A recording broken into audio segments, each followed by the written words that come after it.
Return, O virgin daughter of Israel, to these your highways by which you went. Welcome to Reunion Roadmap, a place to discover the people and communities along the highway of restoration for Israel's house of Joseph. Reunion Roadmap is a BYNA Yosef North America production. Be our guest for the next hour as we meet the people of the emerging house of Joseph here in North America. We are going to part 3 of our interview with Marcus Bowman in Ellensburg, Washington. This is Sophia Baptist for BYNA Yosef North America, and with me is Al McCarn, part 3, while Marcus really gets into some deeper testimony of really how the Father brought them into this walk in Torah.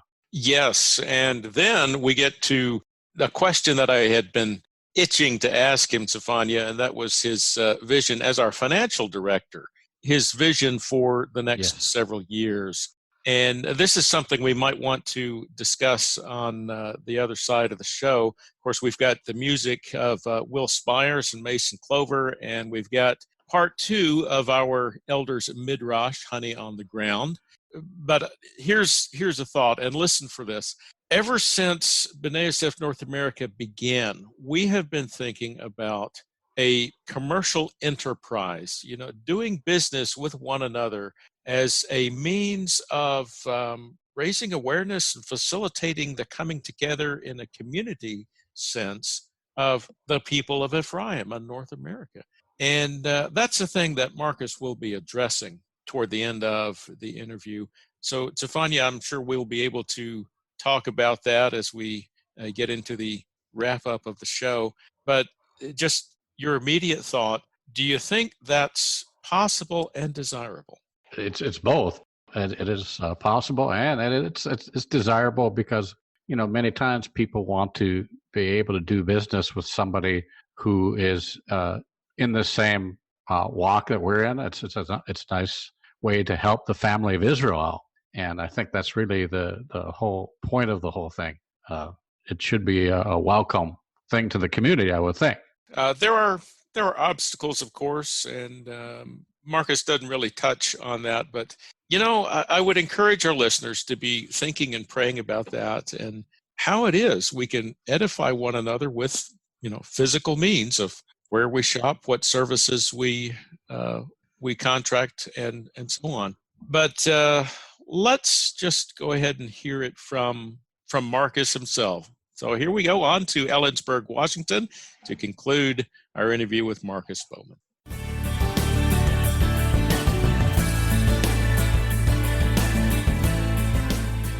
Probably the first time in my life that I felt like Father had answered a prayer that directly, where it was literally April 2008, just finished tax season, or might have not even been quite done with tax season, like it'd been early April, and the phone rings, and here's the door.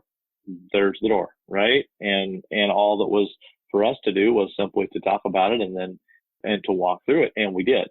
So I resigned from that company in the summer of 2008, and we started a business, and we started really from scratch, essentially. I think there was one tax client that was, again, affiliated with this national, somebody had moved from the Midwest to the West Coast. And so it made sense for me to serve them, continue to serve them. And their relationship had been with me largely anyway.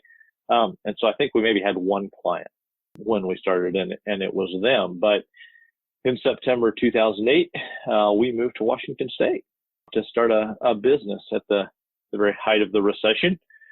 And looking back on it, it was just, Father's providence that allowed us to be successful in that endeavor and to provide us a way to continue to earn a livelihood.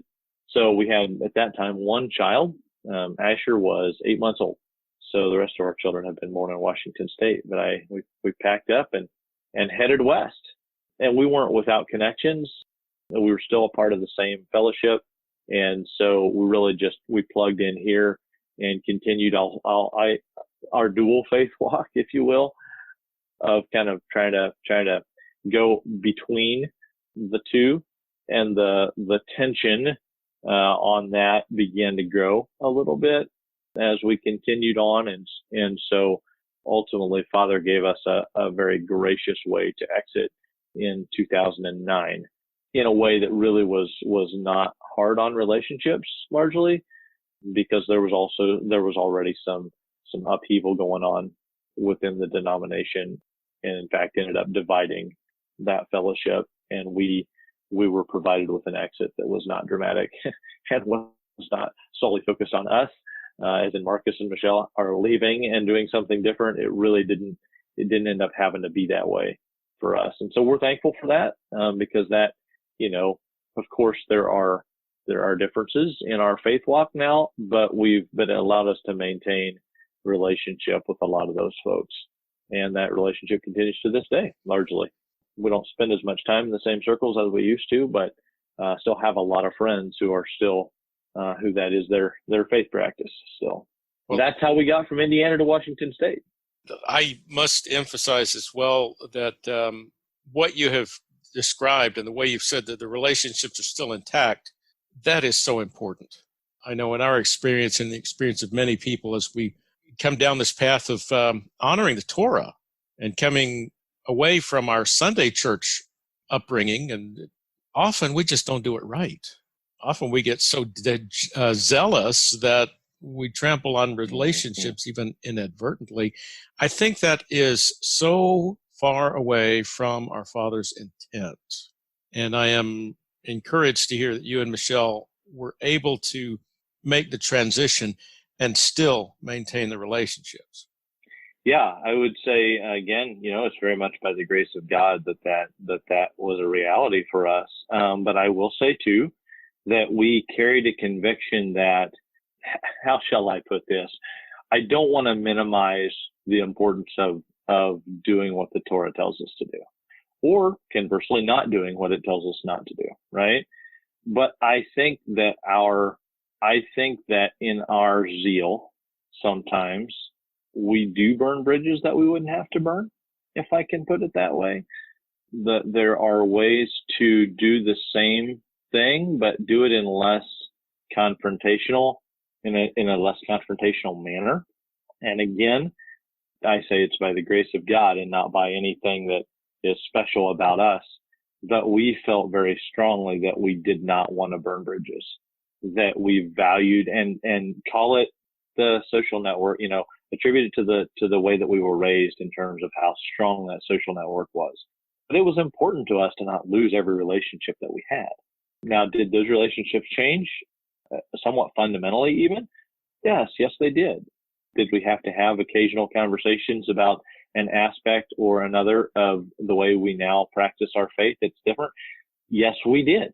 And so it wasn't without its bumps, but it also was not dramatic in a way that I would say distracted people from the fact that we're serving the same God we've been serving all of our lives.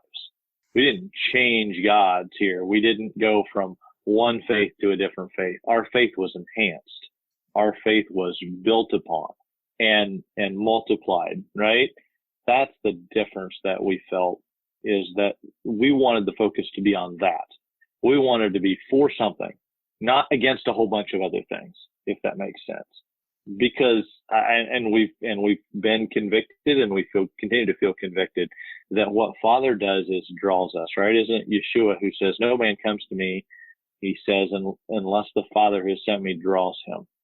To me, that's the message in that is that what our Father does is draws. He doesn't push.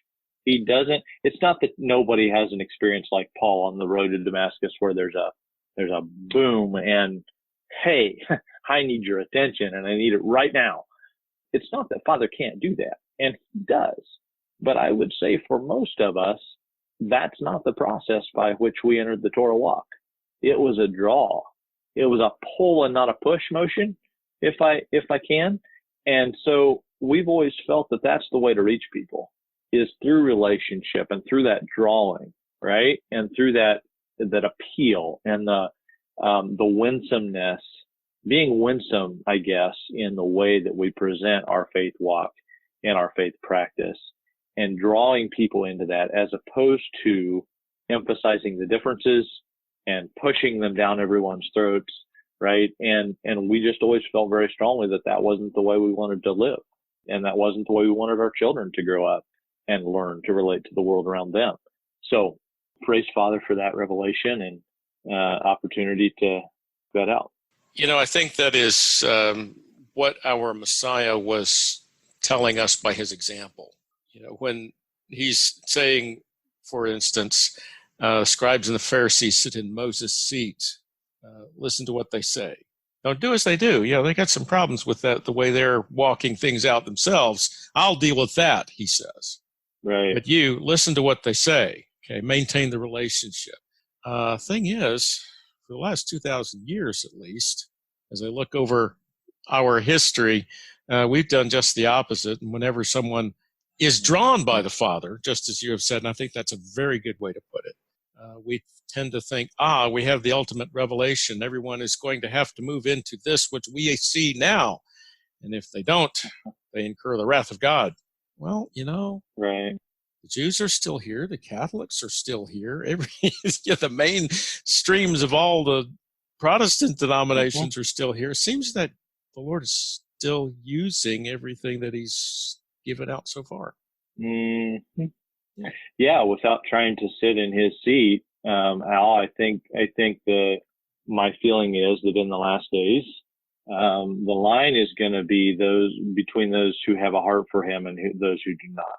Not so much on the what faith practice do you happen to be walking in when he calls you, as do you have a heart for him?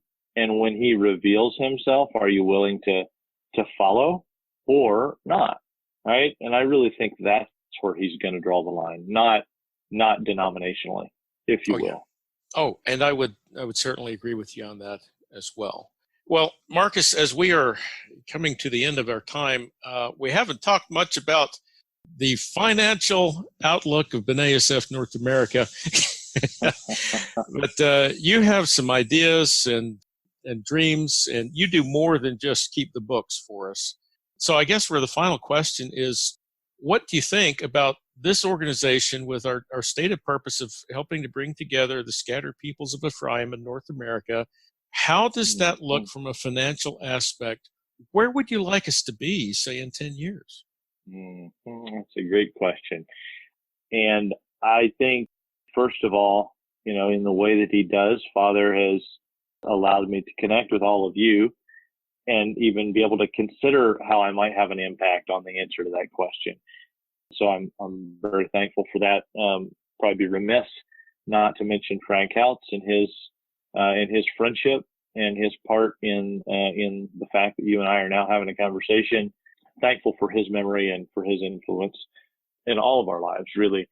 That said, being in a situation here within an organization whose mission really is that uniting of the Northern House, we haven't. I think we've taken, in a lot of ways, we've taken all of the training that we had, I'll say as Christians, with our however many, and I don't even know the number, so I'm not even going to try to put the number out there, but X number of denominations, right, in the Christian world, splintered, I think I can say that, splintered almost beyond belief in terms of the way that we've divided over this and that point of doctrine, right? And so, and I think because that was our training, as we've come into Torah, we've tended, even as Torah believers, to resort to that exact same type of behavior.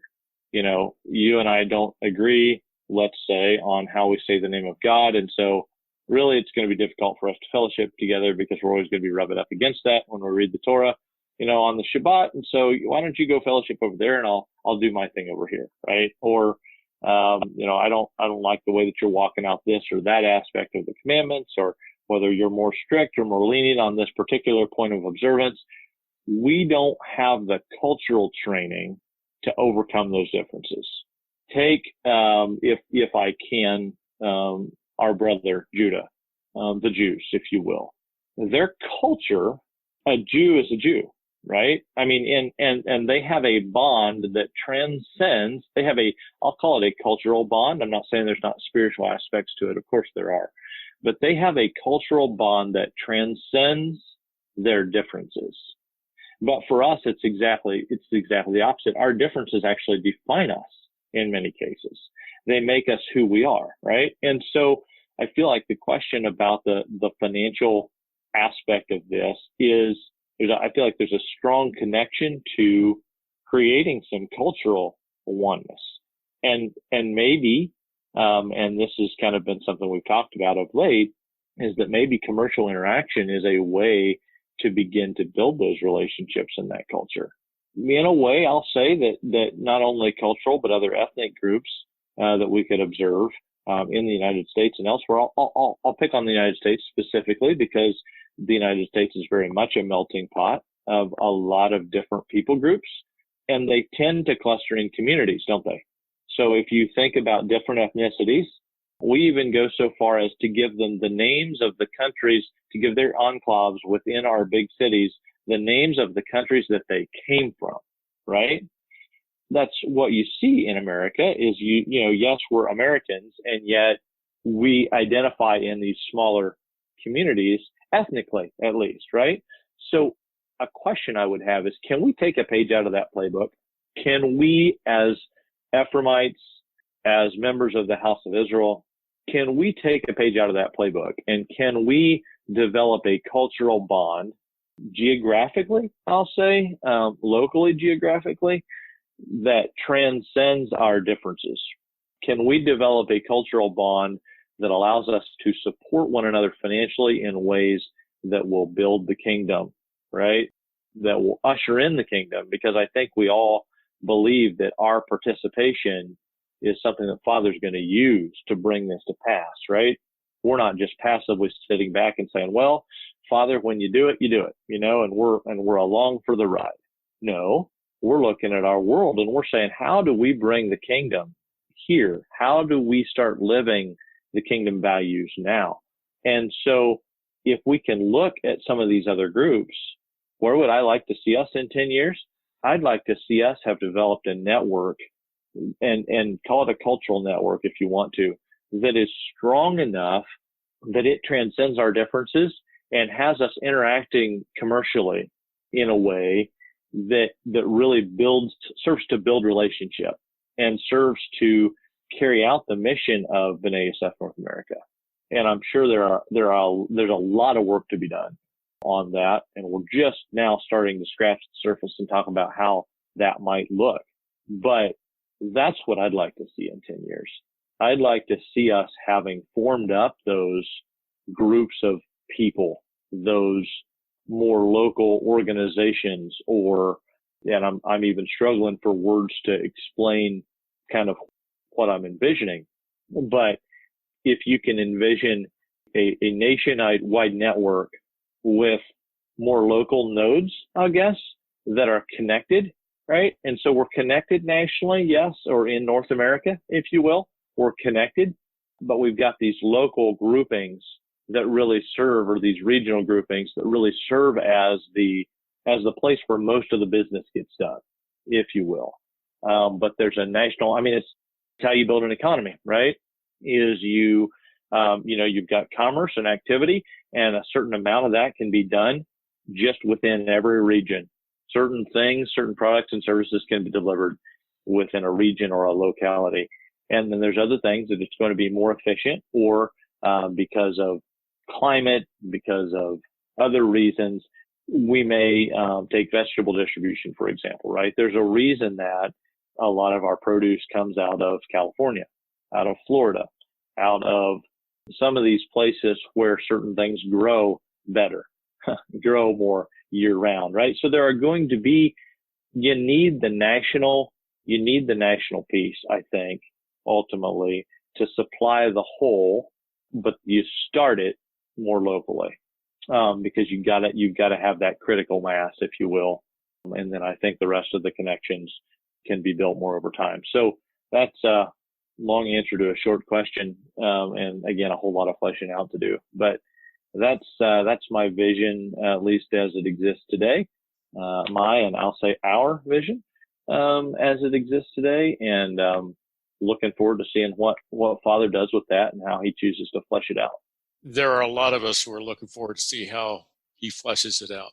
And it is it's a blessing, Marcus, to be walking this path with you. So thank you for likewise.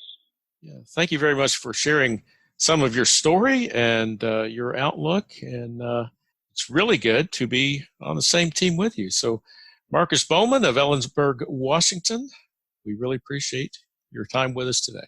Thank you, Al. Appreciate you giving us an opportunity to share. It's exciting, this walk that we're on. And I don't think it's going to get any less exciting in the days ahead. Amen.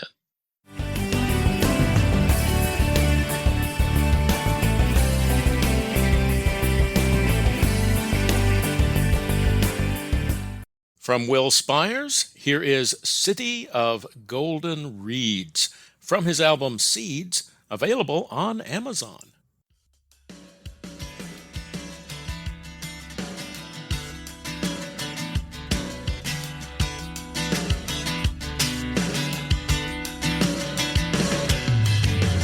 I see a city of the golden reeds, risen from waters of humanity,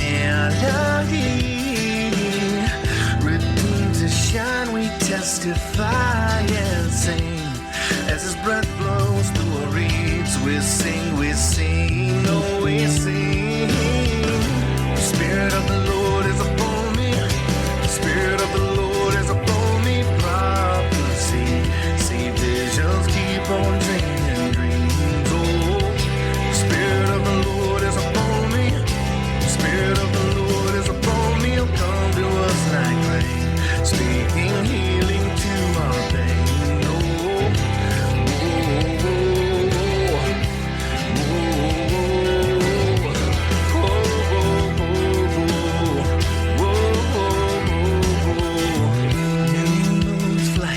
Ripples around our bruised reeds. Hear his might blowing through us like a breeze. Cradled in his light, we are led to victory. Golden moon shines down upon us, a city of reeds. The Spirit of the Lord is upon me, the Spirit of the Lord is upon me. Prophecy, see visions, keep on dreaming dreams. Oh, the Spirit of the Lord is upon me, the Spirit of the Lord is upon me. He'll come to us like rain, speaking healing to our pain.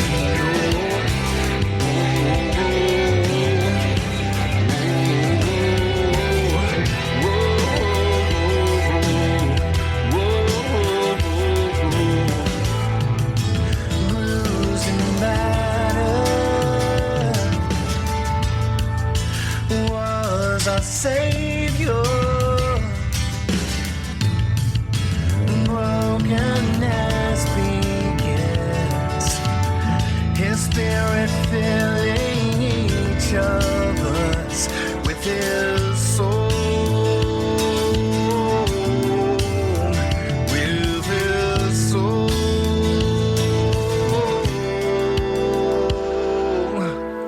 The Spirit of the Lord is upon me, the Spirit of the Lord is upon me. Prophecy, see visions, keep on dreaming dreams. Oh, the Spirit of the Lord is upon me, the Spirit of the Lord is on me.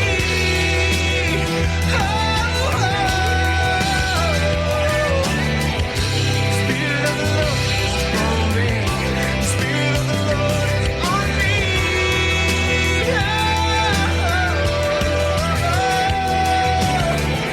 Spirit of the Lord is upon me, the Spirit of the Lord is on me.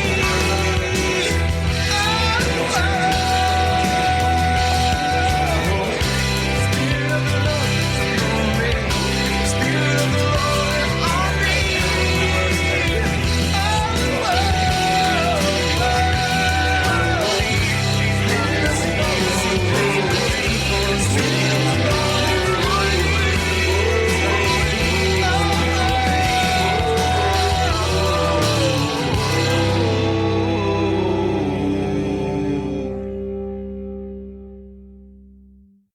And we're Coming back to the Midrash portion that we began last week, this is Barry Phillips along with David Jones, and we were talking last week about finding the honey patch, the sweet spot, the place of encouragement, and where we receive hope and mutual edifying. David, have we lost the art of edification in the body? It would seem that Rav Shaul's writings to us is that when we assemble together, everyone who has a word, everyone who has a tongue, everyone who has a psalm or a song, each will be given their opportunity in turn, one at a time, not in a state of chaos, and that the purpose would be for the mutual edifying of the body. Have you ever been to a congregational gathering and you walked out thinking, I just don't feel real edified today? I see what you did there. Yes. The bus tires have rolled right over top of it. Go right on the head. This is multifaceted. Have we not seen an importance for edification? That I do believe that is somewhat the degree here, because the emphasis in a lot of the lives of people today, it's all about me, all about what I want and what makes me feel good. And the problem with that is we're never going to be part of helping someone else get what they need. If we're constantly ruled by what I want right now, then we're never going to grow beyond that. And we have to be able to grow beyond that, when we go in and gather together in edification, it's a group effort. It's not just a one person deal trying to speak to everyone and sing to everyone and do something for everyone. That we have to do this together. And like you mentioned earlier, you just like vinegar sometimes, but you can catch more flies with honey than you can with vinegar, right? Yeah. And so now we're back to that honey. And so, we said something a while back, your words return to you. Scripture says that, right? Your words return to you. Certain. So my suggestion is make them sweet, because you're going to end up eating what you speak, and crow's not kosher. So. Oh, I need to use that, David.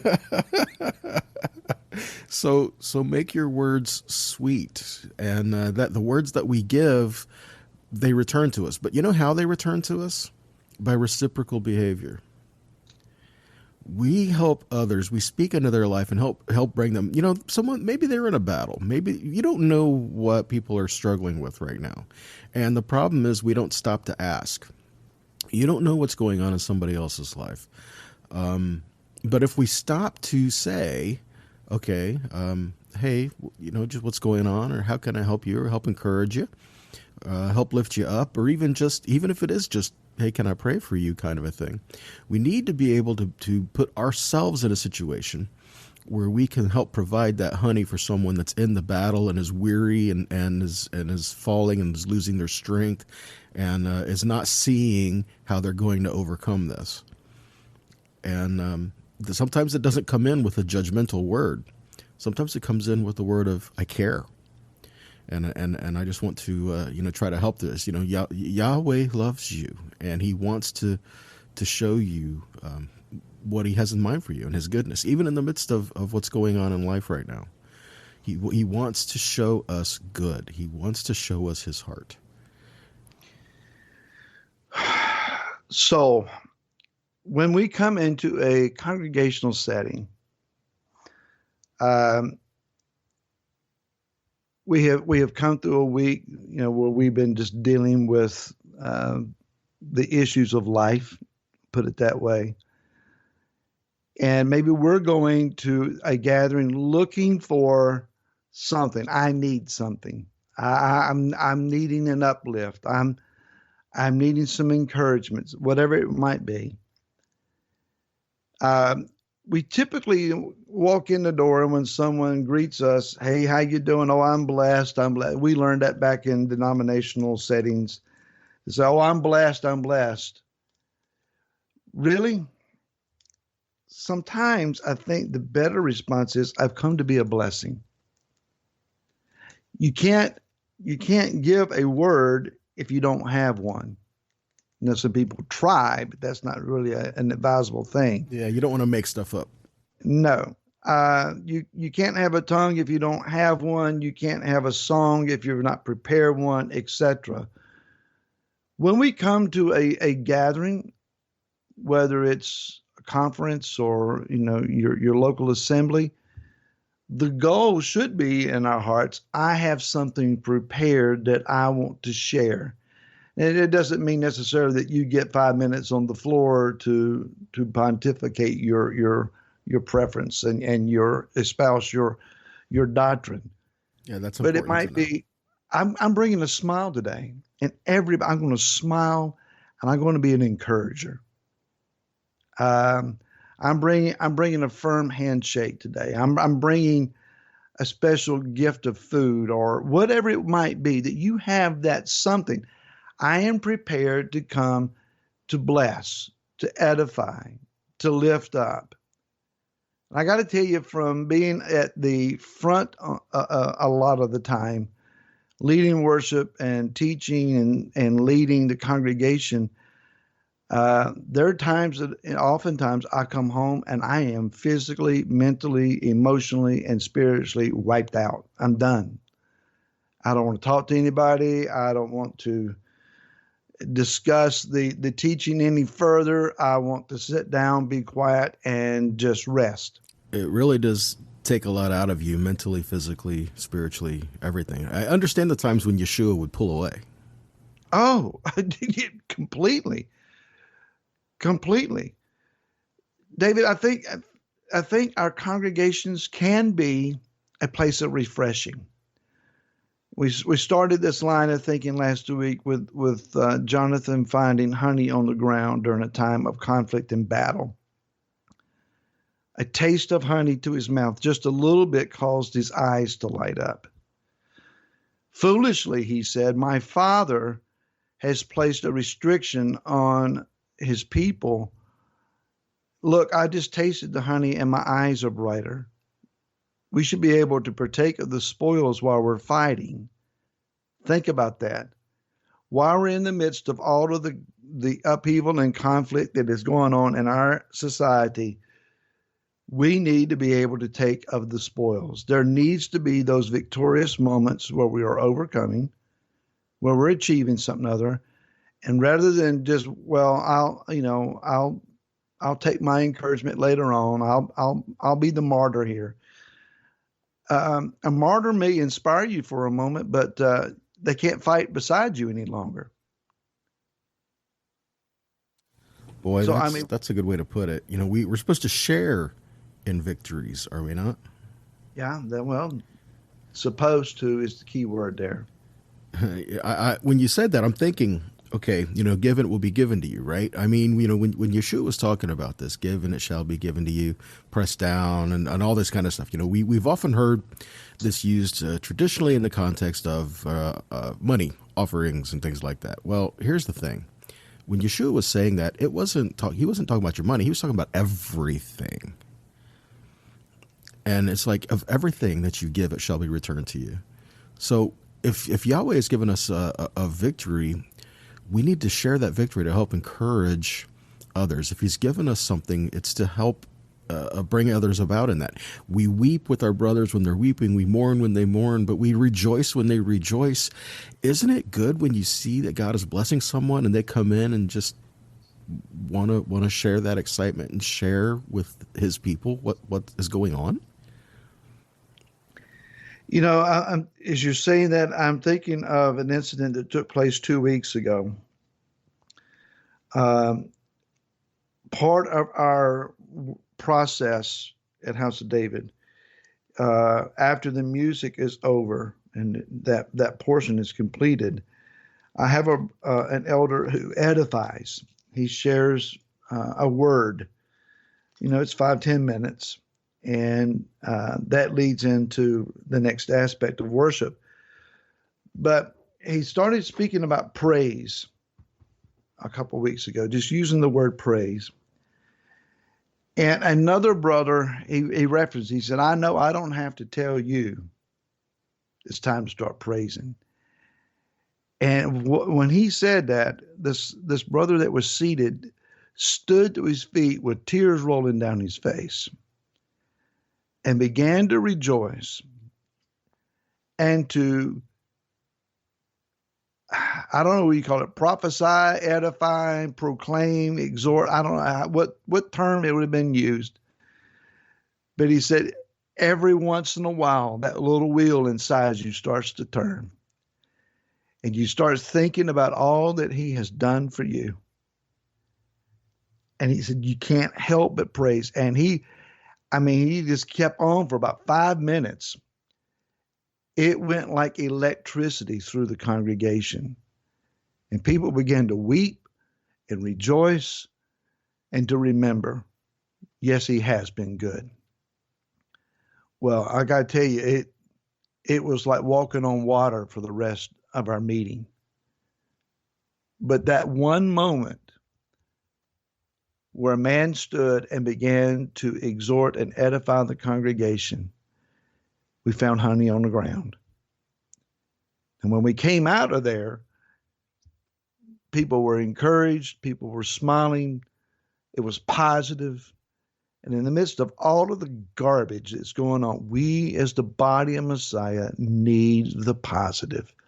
People need hope, need to understand that we win and we overcome. Yeshua promised to the 7 assemblies, to him that overcomes, I will give. And he gives a variety of gifts for a variety of situations. But it's to those who overcome. And he's not just throwing this out to the dogs and say, well, survive if you will. He will enable us the gifting, the power, the anointing, the weaponry we need to overcome. There is a honey patch out there. We just need to find it. I'm encouraged just by what you're saying. I really am. And we made mention, and honestly, I couldn't tell you if it was in this week's or last week's recording, but we made mention of Gideon, how he felt really down, and felt about ready to give up. But Yahweh says, no, I'm calling you up. Not just calling you out, I'm calling you up. It's time to move up into what I have for you and what I see for you to do. And if Gideon would have not taken that first step, it's kind of like we were talking about in the context of encouraging and helping out. We can talk ourselves out of stuff. Well, no, I don't have anything to say. I don't have anything to give. And we're not trying to force it, but still, oh no, I got nothing to offer. Well, you don't know because you're not around people. When you get in the group in that context, y'all might spark something in you that someone else needs. And you'll never know because you ain't there. So just be blunt about it, David. God says, I will deliver your adversaries before you and on the battlefield. You got to be on the battlefield to see that happen.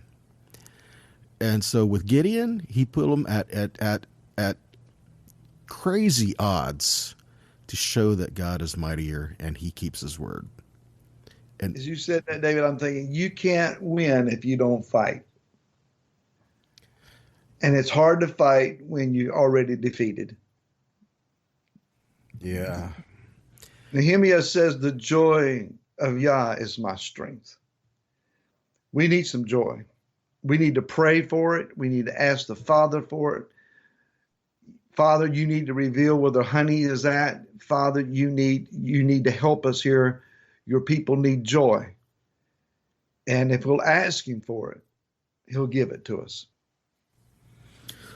Well, Barry, that's a beautiful way to kind of lead us out.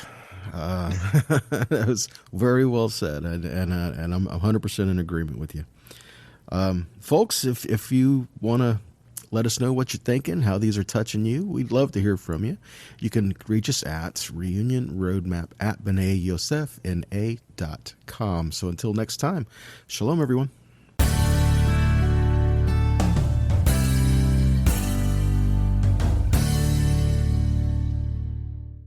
Mason Clover now sings Revive Us from his album An Intimate Look, available at masonclover.com. 5, 4, 3.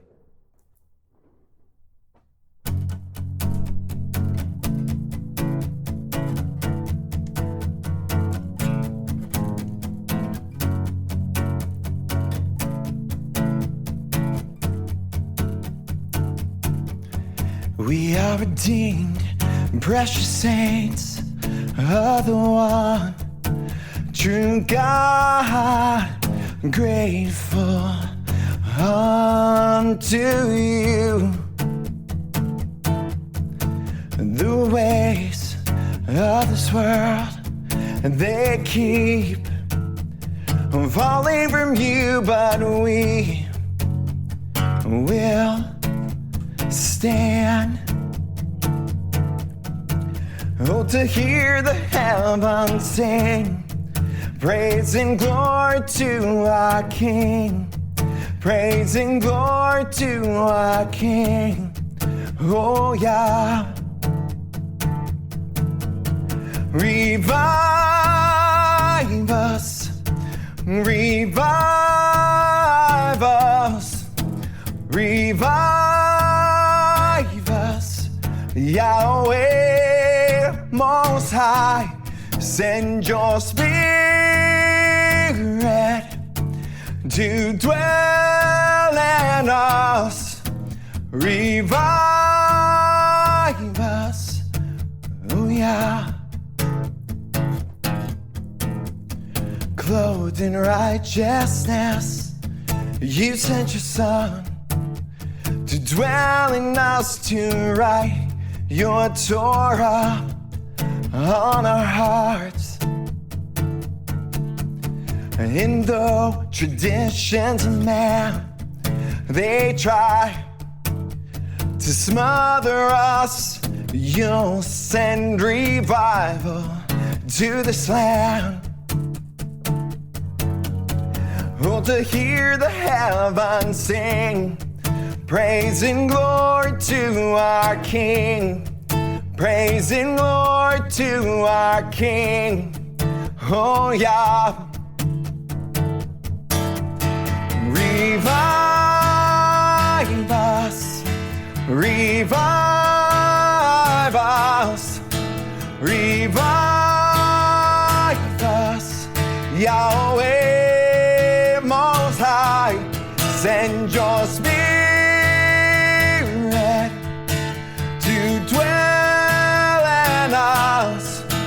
Revive us, oh yeah.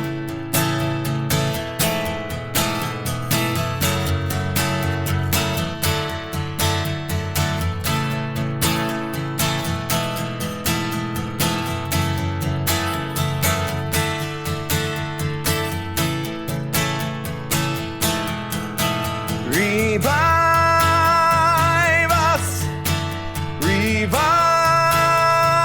us, revive us.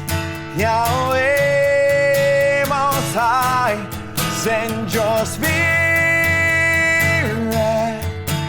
to dwell in us. Revive us, oh yeah. Oh yeah, oh yeah,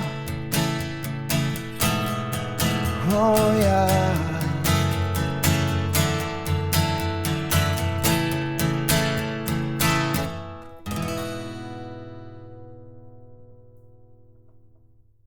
Well, that was another song by Mason Clover, Revive Us. And earlier we heard City of Golden Reeds from Will Spires.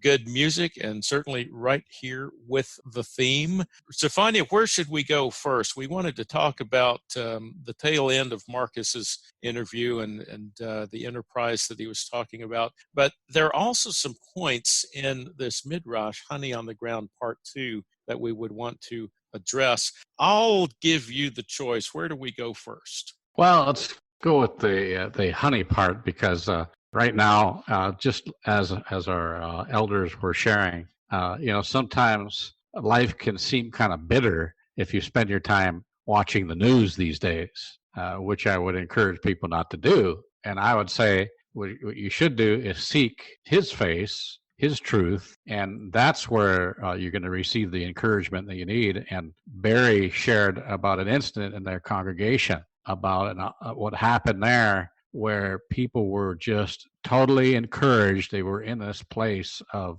like the scripture they shared from Samuel, seeing the honey on the ground. Here they couldn't eat anything. They had made a commitment and an oath to Saul that they would not eat until the battle was over, and they saw that, and their look of just this, wow, look at that honey. Well, I mean, it was a similar experience that Barry shared in his congregation that happened.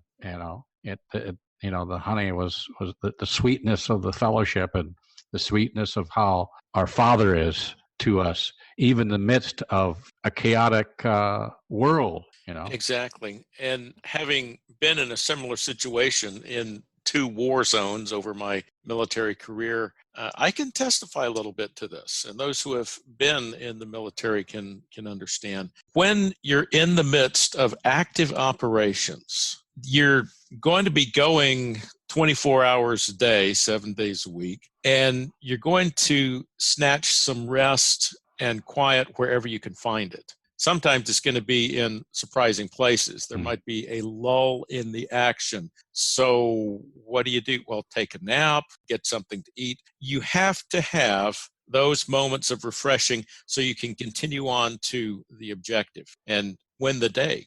This is true in our spiritual lives as well. And that's why I was glad to see Barry and David talk about focusing more on what the Lord is doing rather than on the bad news that is bombarding us from every angle every minute of the day. We need to step back. We need to stop reading our news feed on Facebook or looking at the headlines on whatever our favorite outlet is. Be aware of what's going on, but understand that our provision comes from on high. Our redemption comes from above. We need to renew our strength by abiding in our Lord. In fact, that's what Yeshua said, abide in me, John 15. And we're not abiding very well when we're listening to all the negative input and slander that comes from one side against another and back and forth. Yes. And that can segue in some ways to Marcus's thing, because it's this initiative that he's talking about is all about encouraging the body and bring the sweetness to the body through business enterprise and uplifting a brother who might be in a business and who has a service that you need. And in this way that you can bring that sweetness his way, and the family gets helped out both ways. You receive a service that's of excellence, and he actually has a client, which is you. This is true. Now, it's easier said than done. Our friends Mike Clayton and Hanoch Young and others are emphasizing the importance of investing in Israel. Buy products from Israel, buy products from Judea and Samaria. And there are many outlets to do this, but it takes effort. It takes a few dollars more of investment. It takes time. You got to order them, to have them delivered, and so on. And if we want to build these kinds of relationships among, like-minded Hebraic brothers and sisters, particularly if we are living half a continent away from one another, it takes some intentionality. Ideally, we might all live within the same town or same county or same part of the state, but that's just not reality right now. So that's why I would encourage everyone to be thinking along these lines, praying about it, looking for opportunity. And together we will encourage one another and get through this. Amen. So that's going to do it for this edition of Reunion Roadmap. This is Al McCarn on behalf of Stefania Pappas, Barry Phillips, and David Jones. Thank you very much for listening. Thank you for joining us on Reunion Roadmap, a production of BYNA Yosef North America. Please come back next week for another visit with the people of the emerging House of Joseph here in North America.